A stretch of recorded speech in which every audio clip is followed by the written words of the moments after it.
పగలు పెంచుకొని రగులుచు నా మాటే వేదమంటూ ఎందుకురా సాటి మనిషిని బాధిస్తున్నావు? హింసలతో దూషణతో ఏదైనా సాధించగలవా?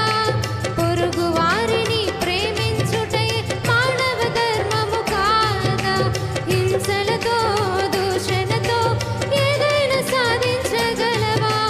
పొరుగు వారిని ప్రేమించుటే మానవ ధర్మము కాదా? ప్రేమను పంచినదెవరో గుర్తించు నేస్తమా, ఆ ప్రేమను పంచినదెవరో